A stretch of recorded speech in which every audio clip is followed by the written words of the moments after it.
So I'm Vicki Coffey. I'm the Director of Programs with the Hogg Foundation for Mental Health. I am the moderator for this session. You guys, you're in for a treat.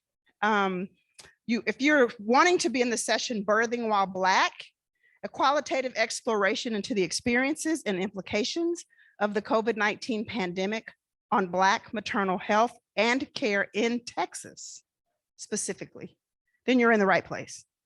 If you were looking for something else, feel free to get up now before we get started and get to stepping. Before we start, I just want to give a shout out to the Texas Council for Developmental Disabilities for sponsoring this conference, but also for sponsoring this event.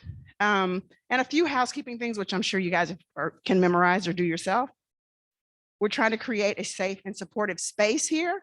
And so just being mindful and respectful of each other's opinions and comments.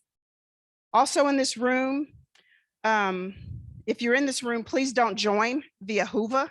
It kind of starts messing stuff up. So don't do the Whova app. And then if you're feeling overwhelmed or you need to talk with someone, the Comfort Suite is right at the end of the hall to the right as you go out the door. So you can stop by there. If you're looking or registered for CEUs, you have to sign in at the beginning of the session and also sign out. And you can either do that by scanning the QR code that's displayed using your smartphone's camera. And if you're not able to use a QR code, you can use the sign-in sheet. Finally, and lastly, you guys have heard about the conference merch. So if you're interested in getting t-shirts or hats or anything like that, please go downstairs and check it out. Now, I'm so excited. This is a cool part. So I get to introduce my friend Jalen Wright. He was born and raised in San Jose, California.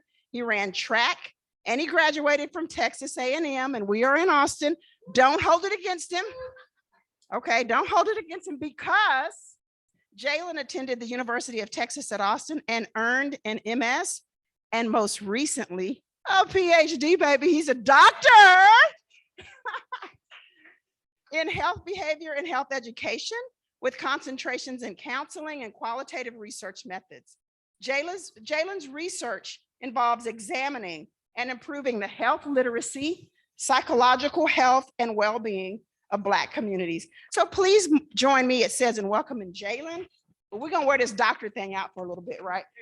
So we would call him Dr. Wright. How about that? Thank you, guys. Hello, everyone. I almost said good morning, so that's just the habit of when I'm doing certain presentations there. This is one of my first evening ones, or afternoon. But thank you so much for everyone for being here. Thank you, Miss Vicki, for having me. I was so happy when we got paired. So yes, my name is Jalen Wright, and newly minted PhD. So if you say Dr. Wright, I sometimes may look behind me because I'm still getting used to it. But thank you, and I'm excited to get started. Let's see. So where I always begin off, because what I love to do also is teach. So I'm at the University of Texas, just finishing up. But what I've also been doing there on the other side of being just a PhD student these last few years was teaching. And I got to teach undergrad students and grad students, but my favorite were always the first generation, first semester, first year, all of it type students. We got to travel abroad. We got to do all these different things all around their health and well-being. I got to specifically work with Black and Brown students, but again, anybody who was identified as just a marginalized community, I got to teach, and that was one of the biggest joys of my life, but also to allow them to see themselves as researchers, because I didn't get that exposure when I was an undergrad, again, as a first gen.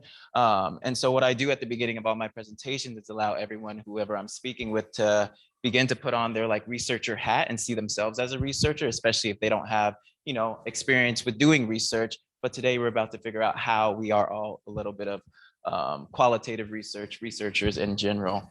And so I start off with the best researcher is a transparent one.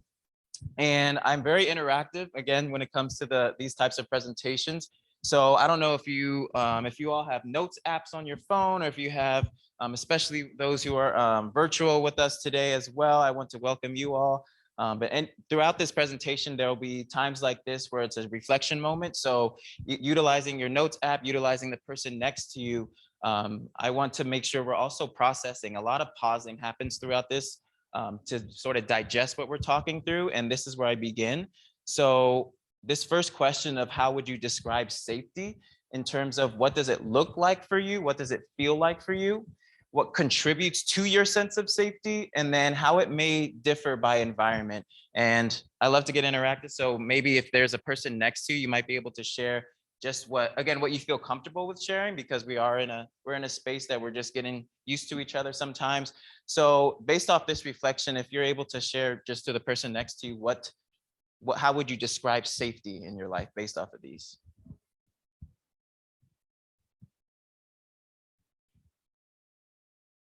It's a tough one.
Right now, we are just talking through how we would describe safety in our lives.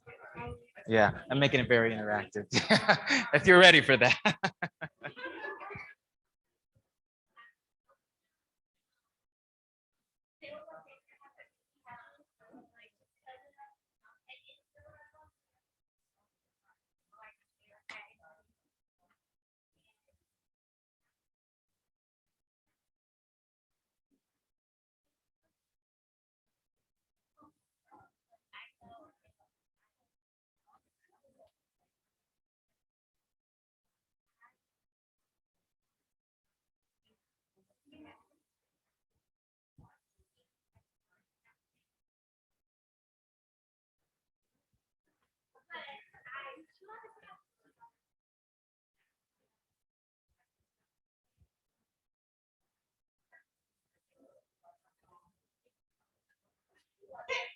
Oh, it doesn't have to be like a question by question, just in general. Like, and then if you needed just some help just to continue, yeah, just to think through it. Yeah, I mean, but if you already feel like you just sort of answered it, then you keep it at that. Yeah, no, it's all good. They're just prompts. Dr. Wright. And that's part of the description. What does it look? What would you want it to look like? Yeah. Mhm. Of course.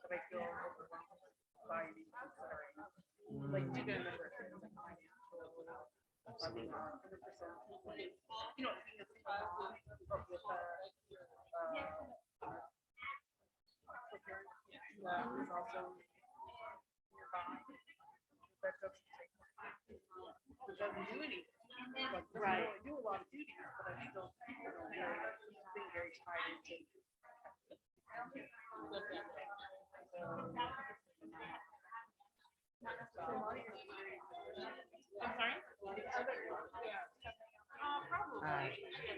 Right now, we're just talking about what contributes to safety or how we would describe safety. It's very interactive, but yeah, I'll continue moving on. Wow, wow, wow.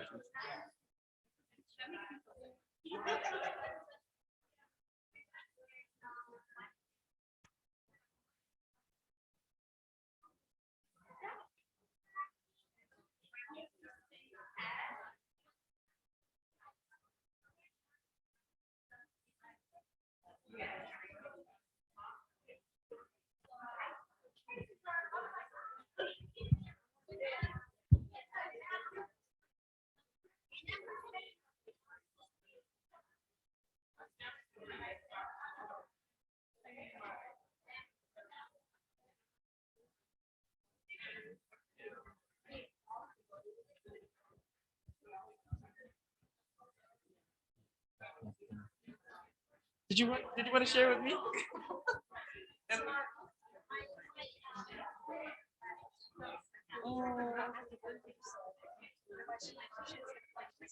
Oh, okay. How are you feeling? Are you okay? Right. Right. All good. All good. What's your name? Hada?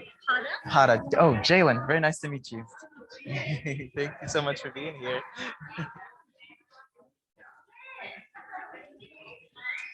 All right. How we're doing? Oops.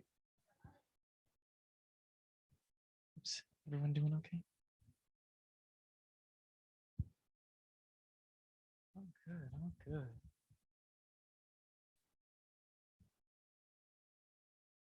Cool. Well, thank you so much for, I mean, what's a workshop without a little work?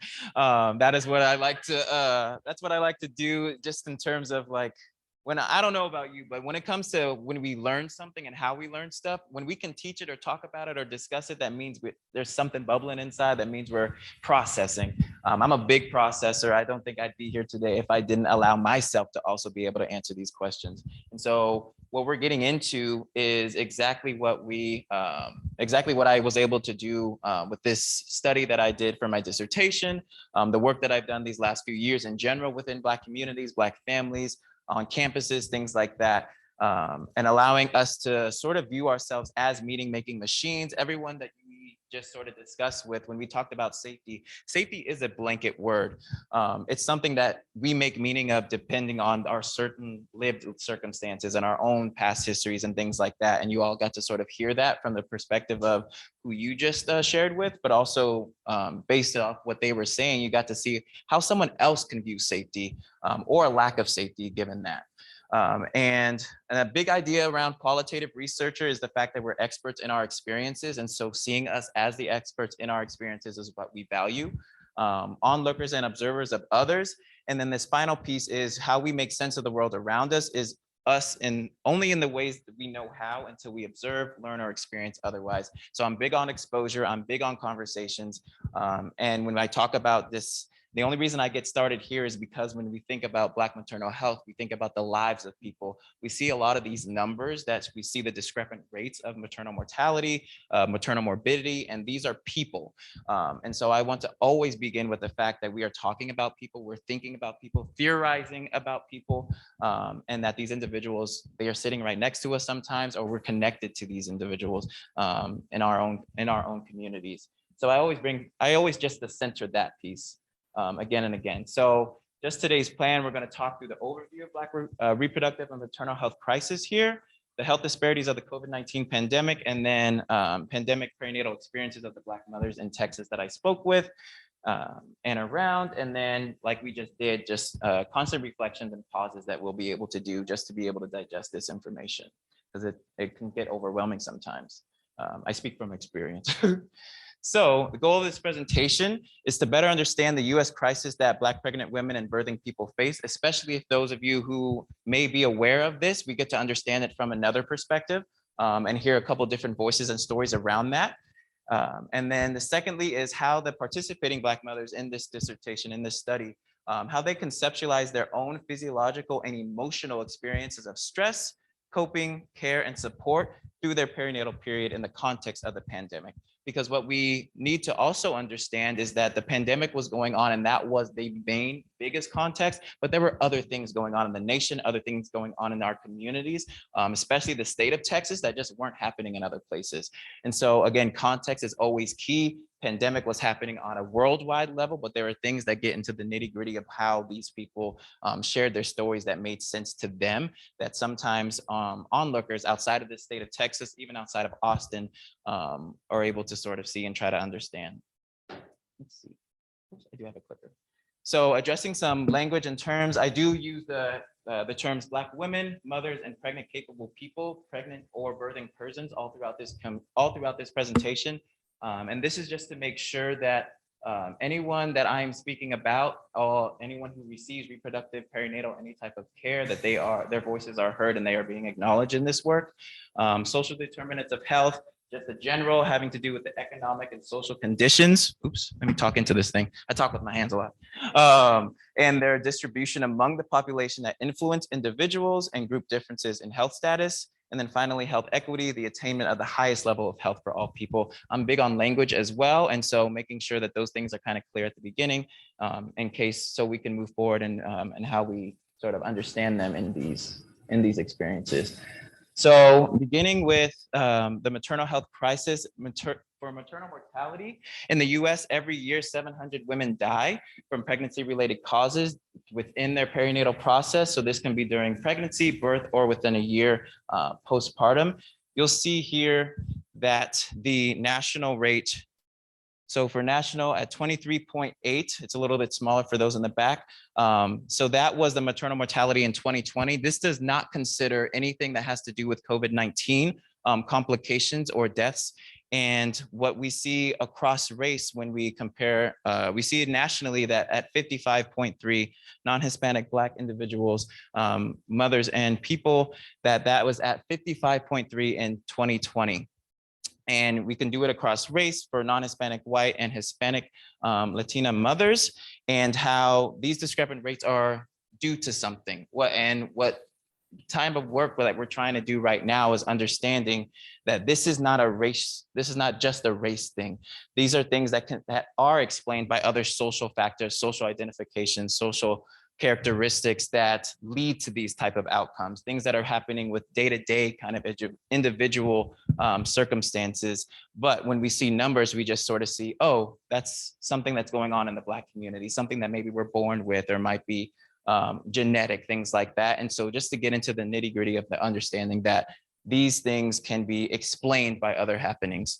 And so for this piece, Black pregnant capable people are 243% more likely to die from pregnancy or childbirth related causes compared to white pregnant people and women. And then this last piece here in Texas, 8 in 10 Black maternal deaths can be prevented based on circumstances surrounding healthcare. And so when we start to look at these rates, we start to try to see what else is going on, what else can lead to deaths, what else can lead to morbidities and complications that these mothers are experiencing. And a lot of that can have to do with the healthcare that they receive and the treatment that they receive. So for morbidity, we talked through how this is receiving a life-threatening diagnosis that requires a delivery-based procedure. So prior to the pandemic, so this, again, this does not include any COVID-19 related causes. We have Black pregnant women and people disproportionately, so 2 times, experiencing higher mortality rates due to severe maternal morbidity. So these are issues with blood pressure like preeclampsia and eclampsia. We have cardiomyopathy having to do with our heart, gestational diabetes, which is higher blood sugar, excessively high blood sugar, placenta abruptions with the womb and the uterus, and then postpartum hemorrhaging, which has to do with excessive bleeding. And this can also, and this is one of the key pieces that happens as a gap of care in the postpartum period of many of these women's and mothers' lives when it comes to treatment and care that may go unnoticed or undiagnosed or uncared for. Any questions? Feel free. Again, this is very interactive. So if there's a question, I'm happy to run a mic to you and make sure that we can clarify before we move even a step forward. I'm big on that too. And then this, so this third piece is within the Black maternal health crisis has to do with mental health and how this plays a fundamental role in adverse birth outcomes. So birth outcomes not resulting in a live birth, preterm birth, low birth weight. And I have already changed my stance on how I phrase this, not adherence to breastfeeding, because the context of that has to do with sometimes this isn't even an option. So not adhering to breastfeeding is not always the one way to think about breastfeeding or body feeding in general. How I've even learned as a researcher and as someone doing this work in this field is the ability to educate around what breastfeeding truly means, having that as an option, what that means, or not choosing not to breastfeed and what that means. So again, and how that can go with maternal health, maternal mental health, and how we conceptualize, how we even talk about breastfeeding is a big topic that mothers are struggling with, new mothers at that are struggling with, that I think should just take new consideration, because as on this ongoing project, I've even been able to learn all about that. And so this last piece is common perinatal mental health disparities can be due to discrepancies in accessibility and referral, screening, and then readiness to initiate treatment. So some of the major things that I come across are things like, again, postpartum depression, like things that we've sometimes heard about, but also just pregnancy. So when we think of depression during pregnancy, we think of anxiety during pregnancy. Perinatal anxiety is something that we don't always screen for, and that individuals are experiencing throughout their pregnancy or birthing and postpartum process, that again, it's hard to talk about it when they are not being screened, when they're not being cared for, and they're going untreated. And so with the way that mothers present it, especially the Black mothers that I've been speaking with and that I've worked with, the way that we present, the way that we end up having discussions around it, these are still things that are developing, and how we screen for it is something that needs to be culturally relevant, but also developed over time.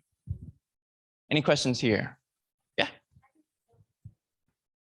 Oh. Thank you.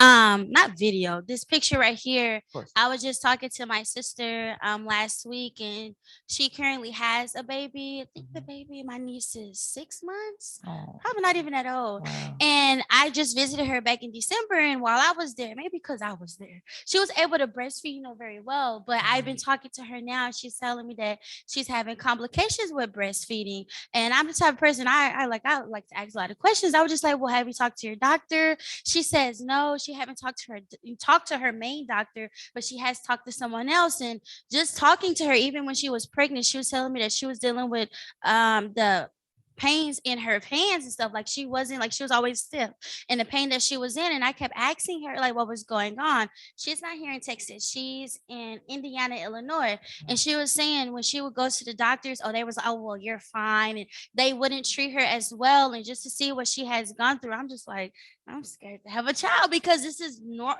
it's sad to say it's normal, but it's true. Not being educated, and those that are treating us, our Black women, like they're having a hard time, or we're being really denied of services. Like, okay, no, you cannot take that medicine because you're because you're fine. Or I guess some of those medicines now can be addicting, so they don't like to give it to us Black folks because they don't want us to be addicted on it. And it's just like, if it's going to help me now, okay, help me. And if it does cause a problem, okay, help me then. And so just seeing what she has gone through, it is true.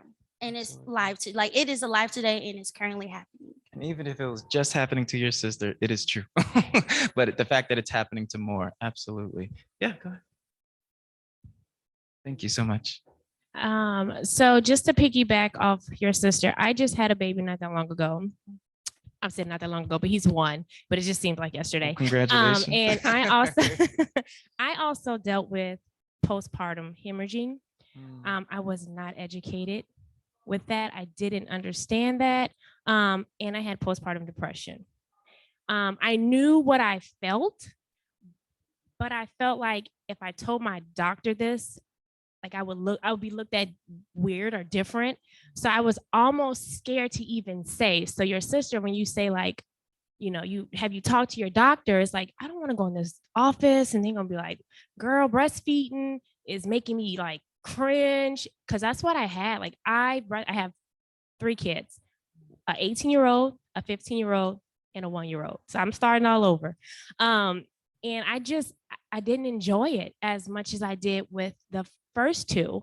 And I finally was like, I gotta tell somebody something. Like, I don't know what I'm feeling. I don't know what this is.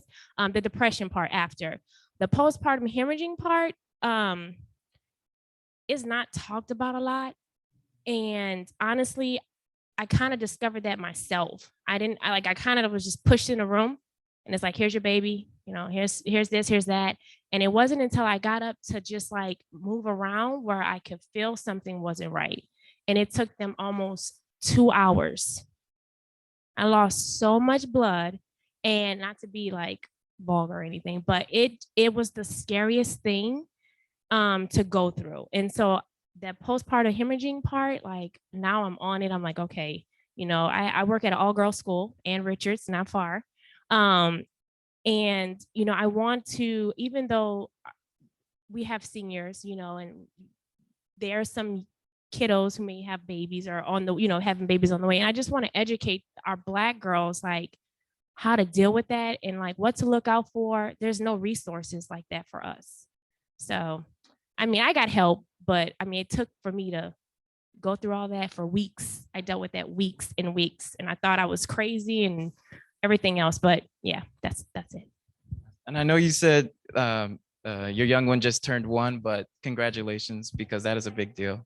And I'm happy that you're here as well. So to address what you said, I work for the Texas WIC program here in Austin. I'm a lactation specialist.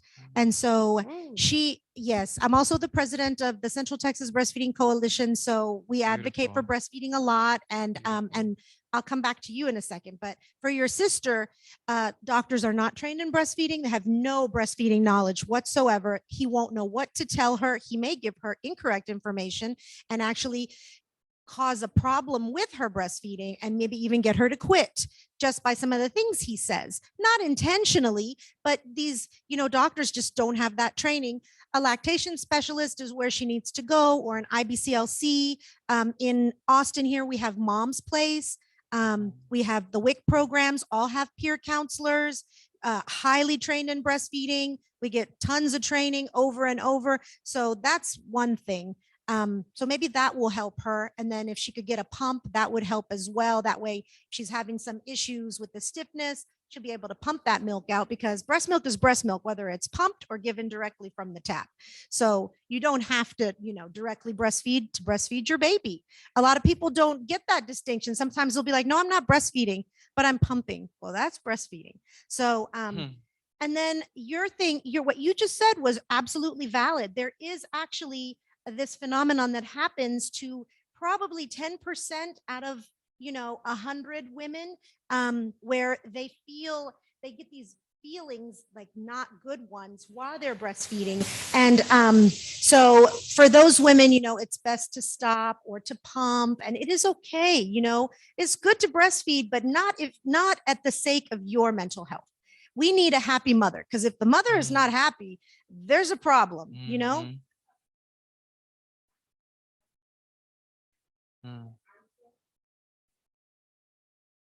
You get a feeling of dread.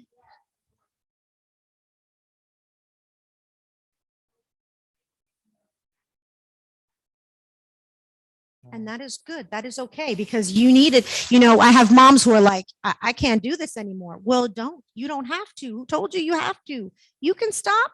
And all those people that have to put their 2 cents in, they can take that opinion and put it somewhere. So, you know, they are not going to be waking up with your baby at night. They do not feed that baby. They do not, you know, take care of that child. So unless they're going to come sit in your house next to the crib, then, you know, yeah. So, but the thing I wanted to say is that we really need more doulas, more nurses, and more midwives, women of color in the hospital. Because if we have those women in the hospital, the issues that you're talking about aren't going to be as prevalent, you know, and it's, you know, we just don't have enough. So that's what we're trying to work on. We're also trying to work on getting more IBCLC women of color in as well. And we give scholarships and things like that, help with classes. So, you know, that's, I think, the big thing. But what you said and what she said is absolutely true. I have quite a few other colleagues who have been in the hospital and they have not listened to them for whatever reason. And you know, I've had to actually tell them, ask for the charge nurse, ask for this, ask for that. And the minute they start really asking for these higher up people, it's almost like it makes them pay attention. Well, who are you talking to on the phone that's telling you who to ask for? Because you shouldn't know that, you know, if you talk to the charge nurse, she's gonna, you know, she's gonna come and get me in trouble, you know, that kind of thing. So Thank you so Sure. much. I think I just saw. Thank you. I was just going to say, I know so many young moms who are not able to breastfeed for whatever reason. and they feel a lot of shame about that. And I've heard some of them say to me, I must be a terrible mother because I can't breastfeed. And so I think it's really important also the messages that they're hearing that no, you're not a terrible mother. You're a good mother. It just so happens that you're not able to do this and that that's okay. Because I think sometimes they get messages from whoever, providers, no, you should be able to do this, or, yes, I know it hurts and you're really sore, but just give it and so I think that we just all have to be so careful the messages that we give new moms about that, so they don't feel inadequate. They don't feel like, oh, I'm a terrible person because I can't do this. Just wanted to say that. You have one? I have a question, but I'd like to say something about that too, real quick. On the flip side of that, I have a lot of people, I've come across a lot of Black people who say that breastfeeding is nasty and breastfeeding, just all these negative things that go. And where does that come from? I think that's one of the most horrible things. I've actually had my child's grandmother say that when I was feeding her grandchild. That's nasty. That's disgusting. Why are you doing that? So I think it goes both ways. On both sides, it needs to be addressed, but that's not my question. So my question is going back to those statistics that you had on the other slide. So as far as the preeclampsia and the all those, that one. Although, what is your idea as to why this stuff is so prevalent in our group of people? What is it? Certain things that we're doing as a people? Is there things that I know that's a big old question, but I too have a 1-year-old. I too have a 1-year-old, and I have a child right before that. So I've been pregnant for 4 years. It seems like now. It's just one long pregnancy. And my last child that I just had, I got eclampsia at the very end. I had no complications with my other pregnancy, none with this one, the whole time, no high blood pressure, no nothing. And then after I had her, I swelled up like a big old balloon. I was terrified, like never seen anything like that before in my life. So, I just wondering, like, what can we do to lower these numbers? Thank you so much for sharing that. And first thing I want to say is that you are not alone in what you're saying and what you're experiencing, what you experienced. For one, this is something that isn't solved overnight, but has been talked about, has been sort of addressed in certain areas in terms of trying to understand it. Now, in terms of changing these outcomes, we're just barely scratching the surface. But in terms of what we are talking about, saying like, this is what contributes to these numbers, this is what contributes.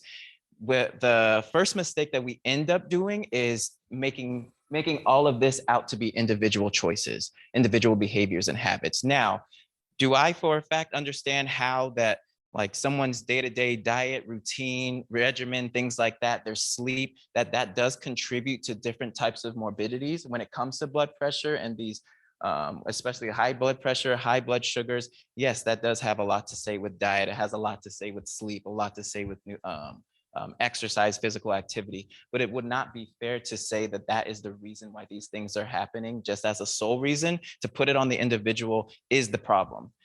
So when we start to think a little bit more systemic, a little bit more structural systems, we think through what can contribute to these types of undiagnosed or untreated and uncared for circumstances. So what you said when you said you got diagnosed with eclampsia after a certain period of time, some of that can mean for certain individuals, I might not be speaking to your experience, but when I hear things like that, there are ways that they could have been maybe misdiagnosed or mistreated throughout your prenatal care process.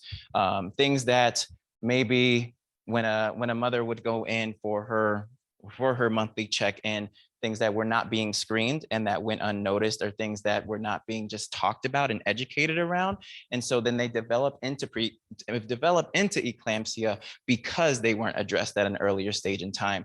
And when we think through what eclampsia means, what blood sugar, like gestational diabetes means, that you're getting diagnosed with a higher blood sugar during your pregnancy period, perinatal process, but this now can develop into diabetes. And now individuals in their 60s and 70s have diabetes, type 2 diabetes, but tell me that they were diagnosed with gestational diabetes at some point, and how that just developed into diabetes because it continued to go undressed, uneducated, and sort of uncared for. So these numbers, when we think about for Black communities, we think about a lot of Black mothers, there are circumstances that mothers are placed in when it comes to environments, when it comes to treatment, the level at which maybe the types of jobs in the day-to-day that they have to deal with.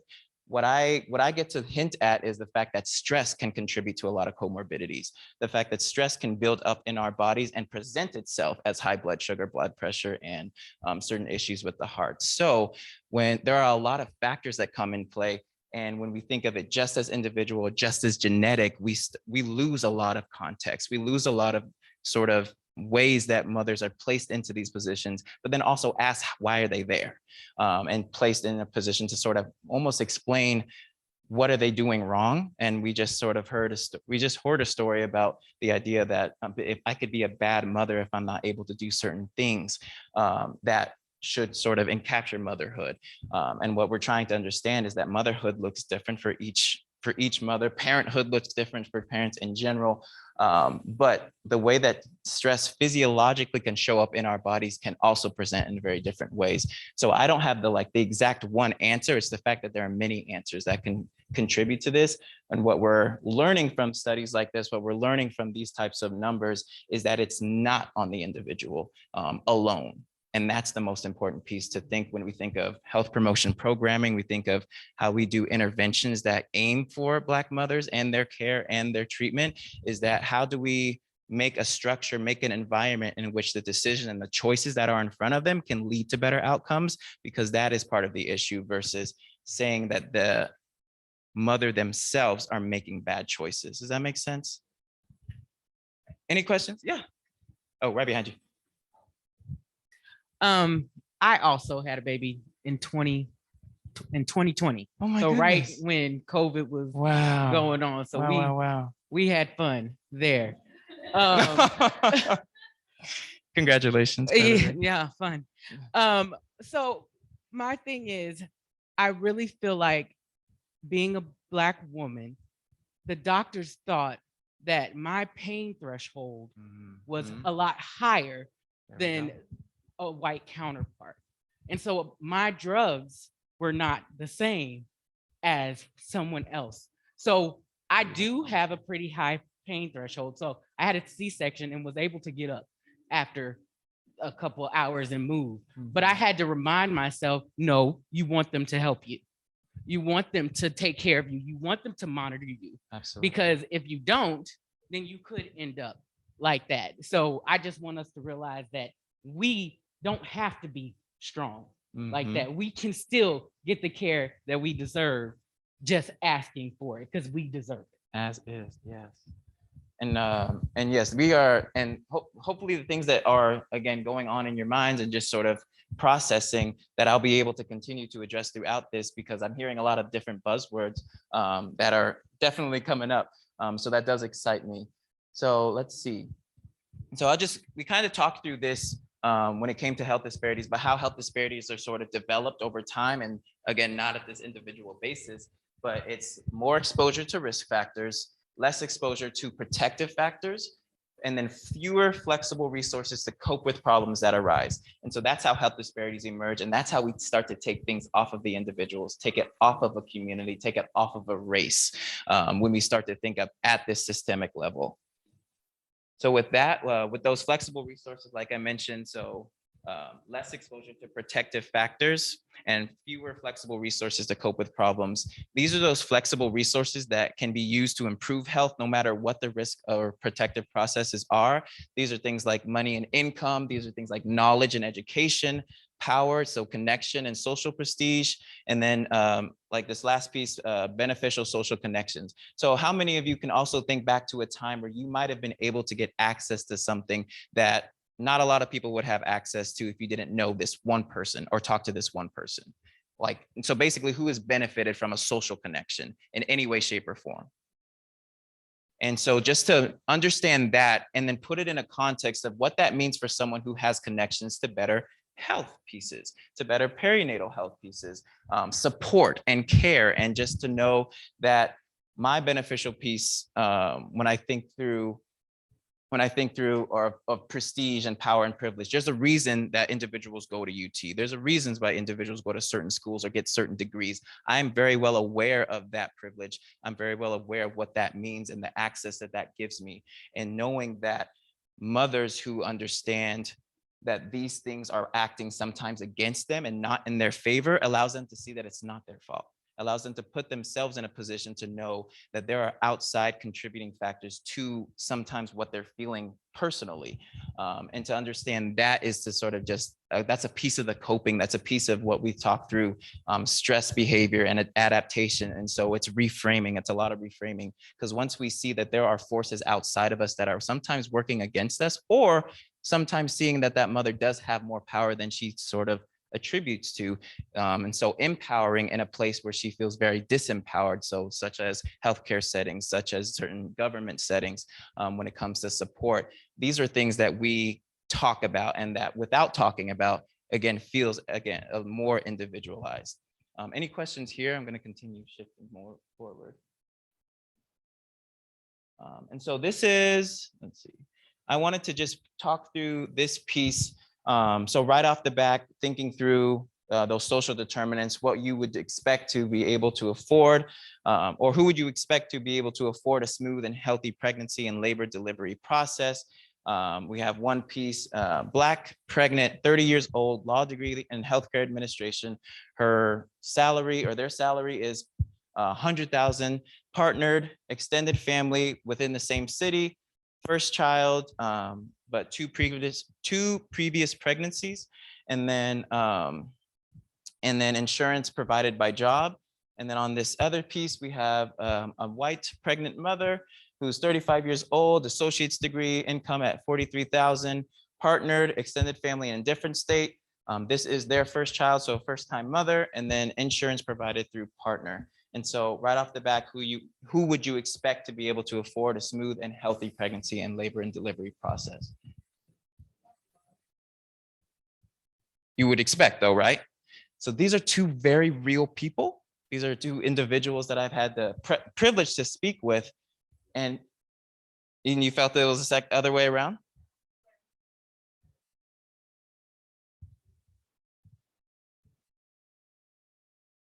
I'm sorry, I felt that even though she has, you know, the money and that and those things, but the thing that popped into my mind was first child with two previous pregnancies, which already tells me, okay, there's something going on there. Mm-hmm. So I kind of feel like the white pregnant individual probably is going to have more smoother. Absolutely. Absolutely. Go ahead.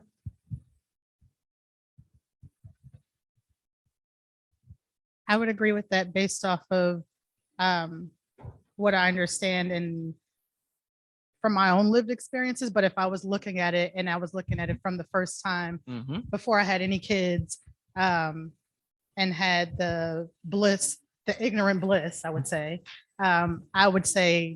money, finances What we would just said. afford you better health Those care. resources. But ideally, and what I know and understand now after having kids experiencing pregnancy, I do absolutely know that for sure the 35-year-old, even though less income, probably would have had a better outcome than this person. Of course. On the Of left. course.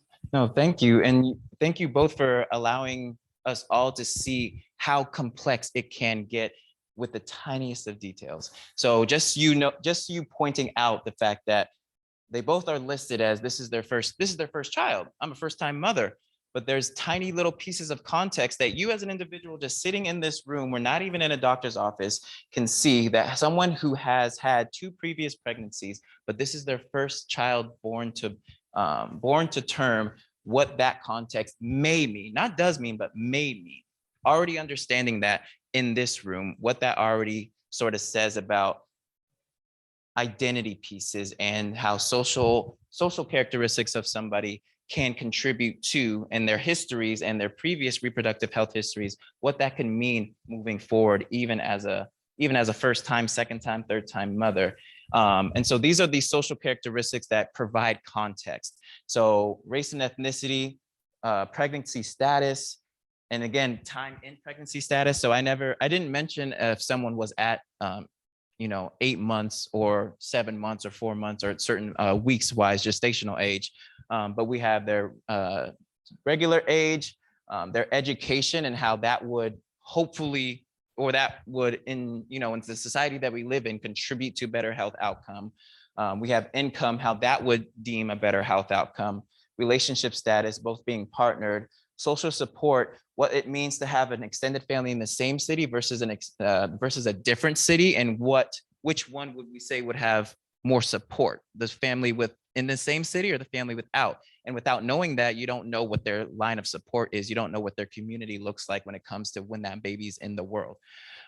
We have reproductive history, which has a lot to say with how they are now conceptualizing their own pregnancy and birthing process, because to have a first child is one thing, to have a first child after or to birth a first child to term after being previously pregnant with two other within their timeline, that is context that now the mother is working through and with, and will always in some capacity when you allow them to sort of express it.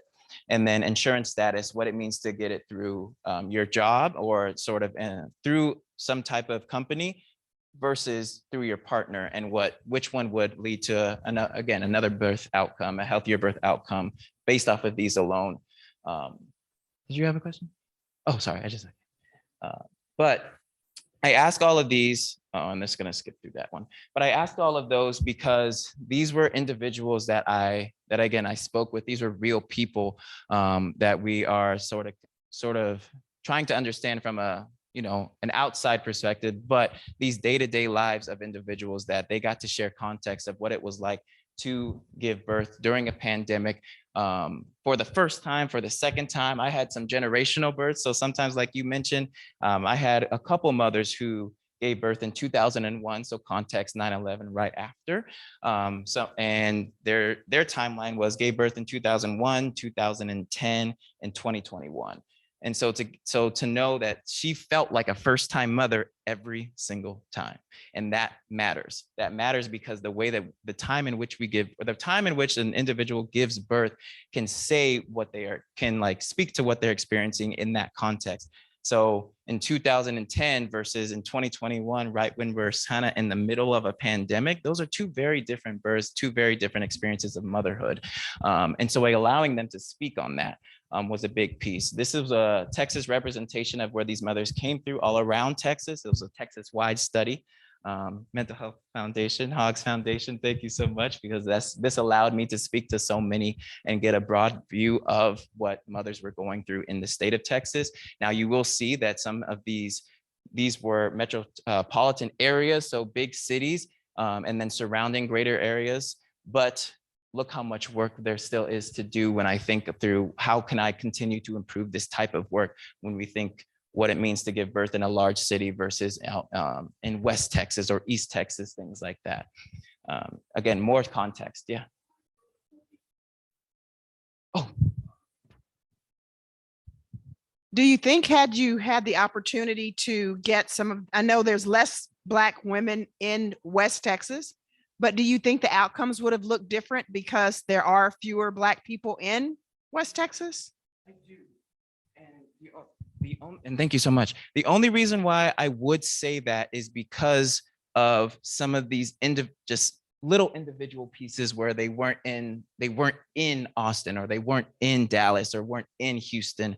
They just hinted at what it may be like to give birth outside of a major city. And so what that had to do context wise was in Austin, maybe there was this conversation around there's only so many Black OBs, but there are still some Black OBs, but there's only so many, and you can get on their wait list and maybe potentially get this person, or you may get a non-Black OB who works in an office of Black nurses and OBs and things like that. So other ways that you can benefit from being in a big city is having more access to doctors and physicians and nurses and people that look like you that are serving you.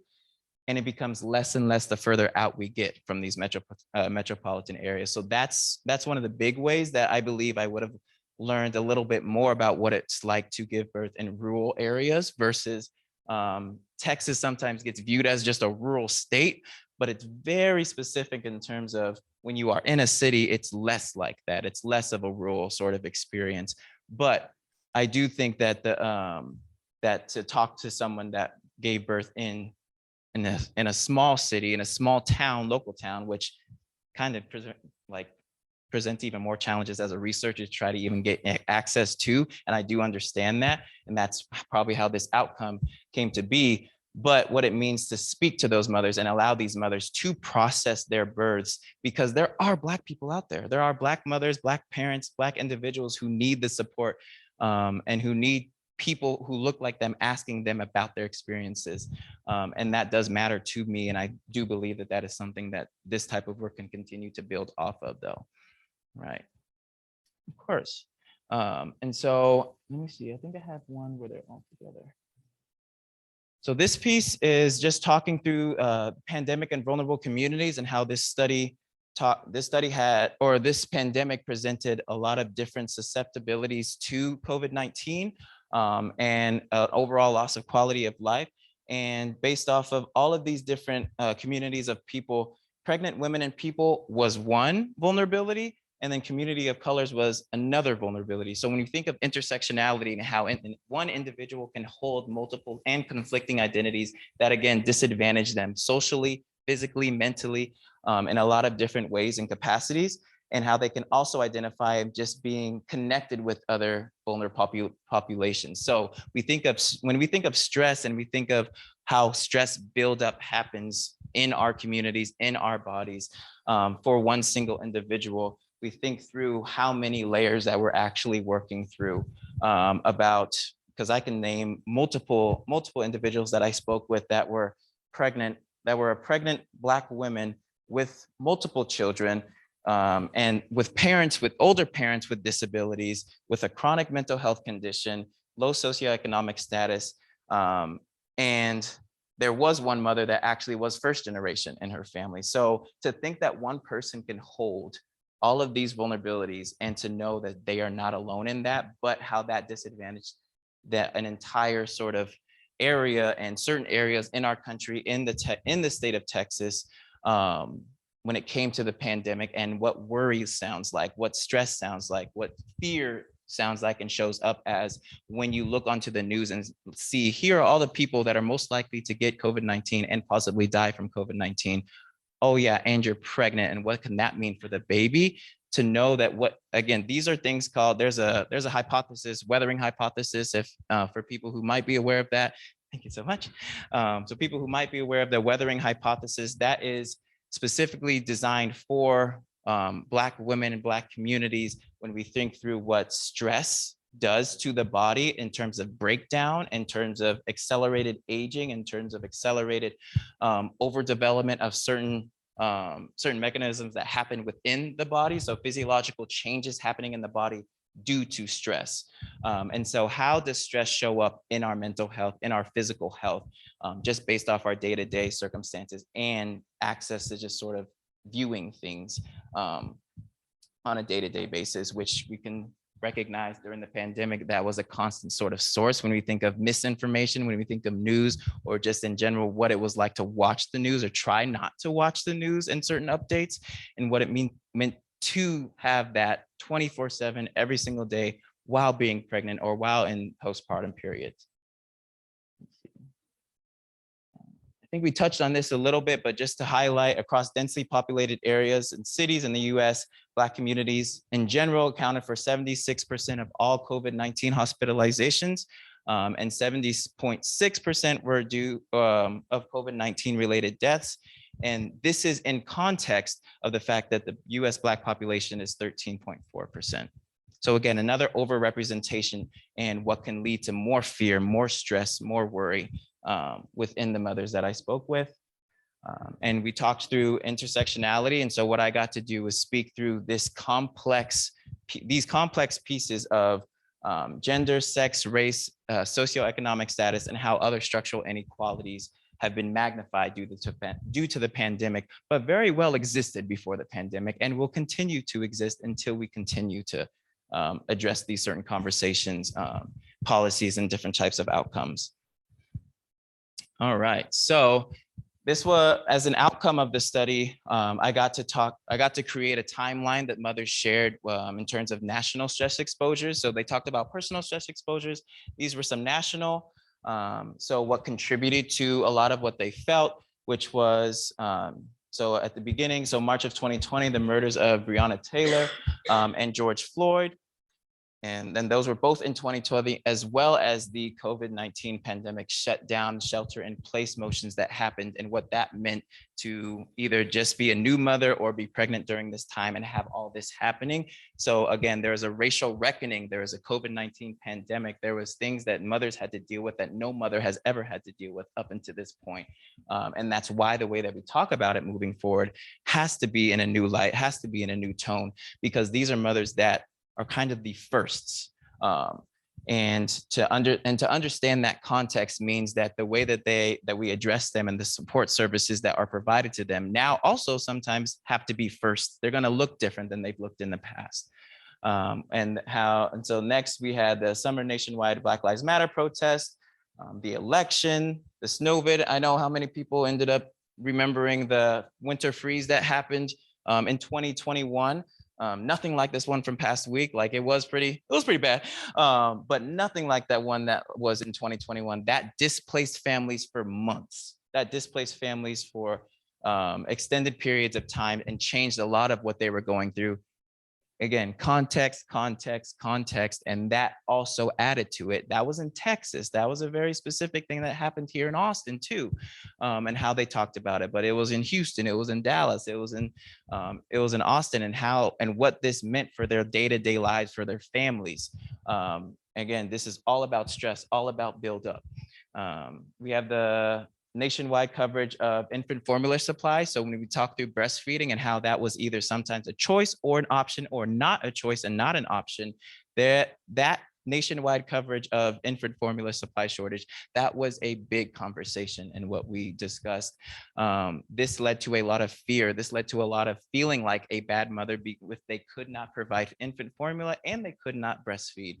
This was something that we have not had to discuss in a lot of different spaces, not had the opportunity to discuss, but these mothers shared how this was traumatizing for them to be able to walk into a store and not know how to feed their baby, to be able to know that their options were almost at zero at this point. How do we feel about that? So that was one piece. We then have the mass shooting at Buffalo Supermarket and Uvalde Elementary, and especially for folks that had children at those young ages, or family members that just go grocery shopping, themselves going grocery shopping, contributing to more fear and anxiety. And then the Texas abortion trigger law, and then the overturning of Roe v. Wade. So now we're talking about bodily autonomy, reproductive health, and injustices that were happening during this time, and what it meant for family planning for these mothers, for these families, and more autonomy being stripped away during a time that autonomy has been nothing but stripped away at this point. So these were all based off of what were picked out of conversations. This wasn't just me Googling and what was happening in the nation at this time. These were things that were said time and time again in every single conversation that was happening. Oh, sorry. Cool. All right. And this was another reflection piece, but I'm going to move forward because we've kind of been able to talk through these things. But I did want to get to this. This was an outcome from this. So the pandemic perinatal experiences of Black mothers. So this is a stress so this entire diagram, this is a stress process model. So what this does, and I was able to create one of these for every single mother in the program. And so this was for 35 Black mothers in Texas. The median age was 32. The youngest person that I ended up talking with was, I believe, 23. And then the most experienced person that I talked with was actually 42, who gave birth at 41, or between 41 and 42. 20 of the individuals identified as a first-time parent. 26 were married and partnered, and then 25 of them were full-time employed. And so what it meant to have support resources in terms of just based off of clear characteristics, that was context. So what the stress process model does is that for someone's characteristics, how that can determine their access or not access to social resources like tangible support, emotional, informational support, and support from their family and their partners and their friends and communities.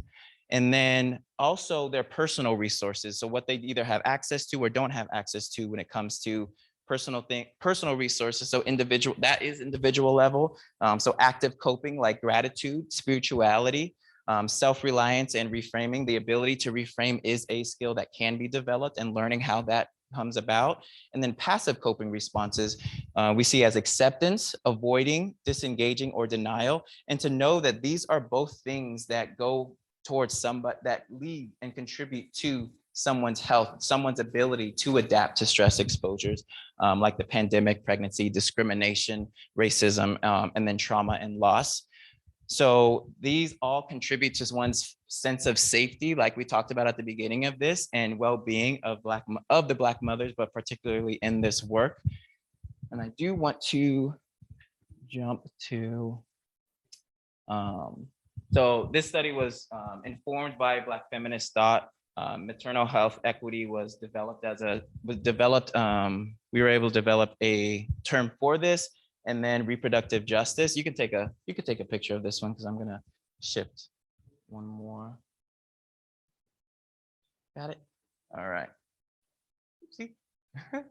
But this was a big piece that that came out of it. So what you all discussed here at the beginning, or there at the beginning, was your safety, what it meant for safety. And what I was able to do for this study was talk through, based off their narrative. So based off their stories, what they shared with me, I was able to look through them, dissect them in every way, shape, and form, and start to develop different ways in which they contributed to dimensions of well-being. And so when we think about safety, it is multidimensional. It is not one thing. And that's what I wanted us to sort of dissect at the beginning was, okay, what does safety look like for you? What does it feel like? How does it show up? Who contributes to it?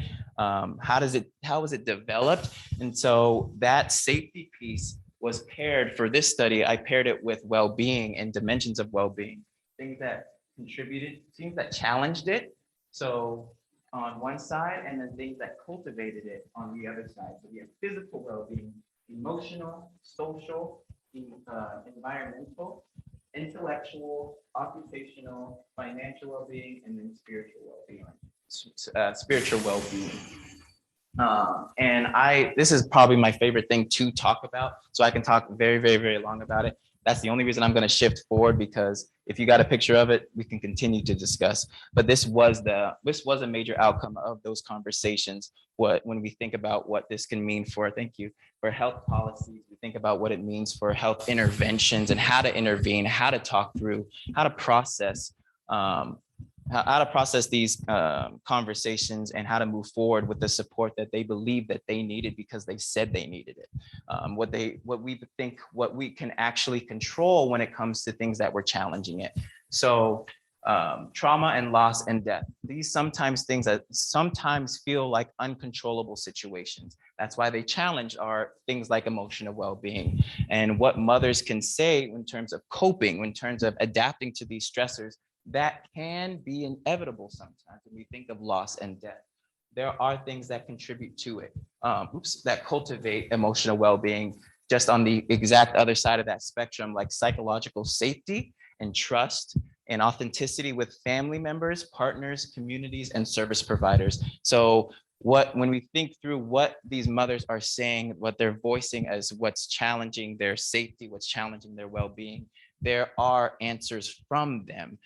These are not one size fits all kind of deal, but these are things that are human. These are things that can be sort of seen by any individual and say, you know, that makes sense. That I think I get a piece of that. That helps me cultivate pieces of well-being.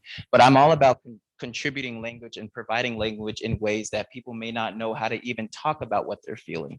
And so when we're able to give a map to people, we're able to give different types of ways for them to talk about their own experiences, that allows them to now walk into a doctor's office and say, this is what I'm struggling with. These are things that I'm working through. These are things that I think I need in order to work through it. But to provide that language empowers them. And think about what it means to walk into a doctor's office now feeling empowered for a mother, for a Black mother, for a Black first-time mother.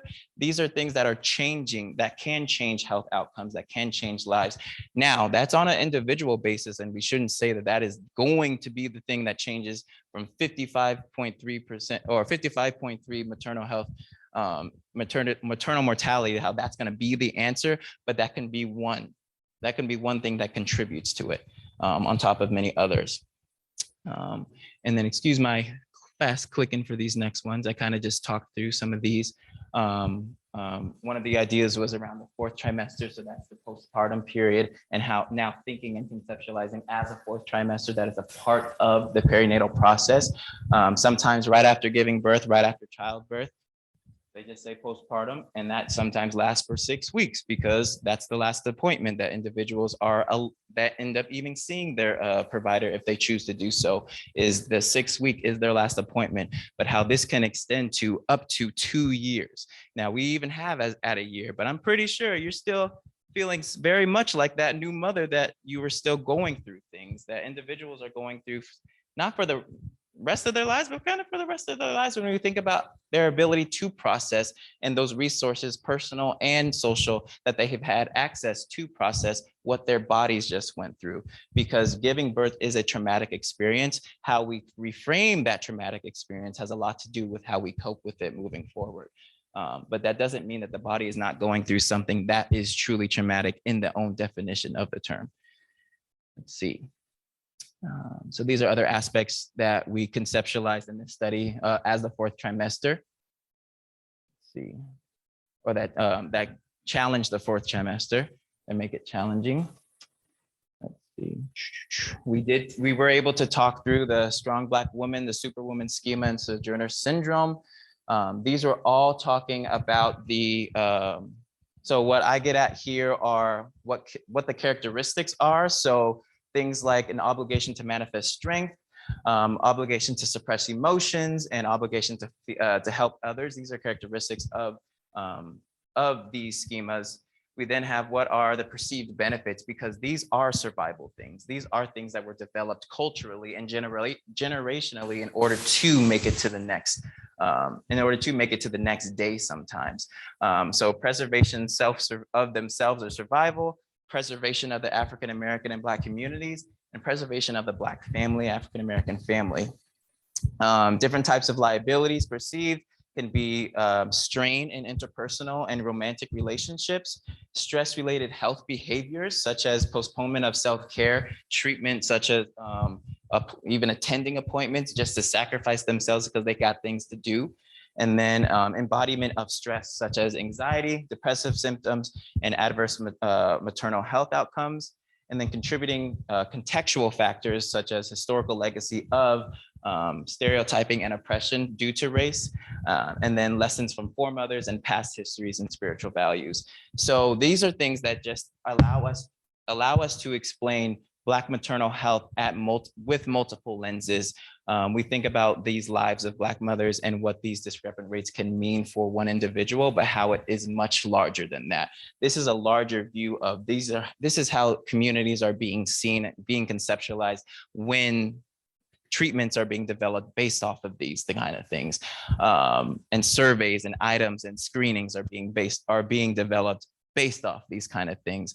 So this context matters, these lives matter, and that's what I was here to just sort of speak with you and talk with you about. I will skip to the end here. Let's make sure.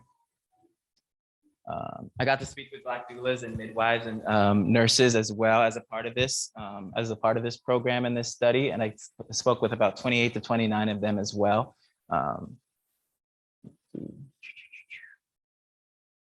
Yep, and then this is kind of my last slide. So this can be just taking a picture of. But there are documented situations where things that's like skills and tools that can be used for obstetric racism, such as the patient reported experience measure of obstetric racism, group models of prenatal care when we think through of implications for the COVID-19 pandemic and what social support means for these mothers. And then that last piece, which I think we mentioned here, availability of Black and other minority healthcare providers in the form of nurses, midwives, physicians, and doulas. Of course. Systems that are currently using that Prem OB. Now, I believe that there is, and I'll have to pull up the site itself, but there is the individuals that develop this, they do have sort of a list of programs that have been utilizing this, because as you can see, it's 2021, so it's still pretty new. It's still being validated over time and strengthened over time. One very, very specific, only because I'm working with them, is Boston Medical Center. So out in Boston, this is something that they've been collecting or been utilizing since 2021. But now my role is to analyze all that data to try to see, okay, now what's been happening. So one of the cooler things, or just sort of more developmental kind of things, is this is a scale that's been able to be distributed these last like couple years. But now there's a bunch of data that we don't know the outcomes of how it's been going. And so that's that. When we think of the future of Black maternal health, we think of how many programs can we get to utilize this tool, but also how many individuals how many programs can we also get to assess it and evaluate it to make sure it's working, or to make sure that we're catching things and catching these gaps of care in a time manner. Yes, so this can be in a supportive setting. So in terms of someone who's able to be there and read with them. So things like social worker or certain types of nurses with the training, researchers like myself, things like that, or taken by hand. Yeah. So yeah, this is this is what we talked through today. And I have my contact information here. I want to make sure that you all know that this is sort of like a life's work kind of deal. Hopefully this just allowed you to just think. I wish I could say I had answers. I wish I could say I have all the solutions, but what I do know is that those solutions and those answers come from the mouths of the people that we're talking about and that we're trying to prioritize, that they have the answers, that these mothers and people are the solution to try to figure out how to address a lot of these issues. Okay, thank you.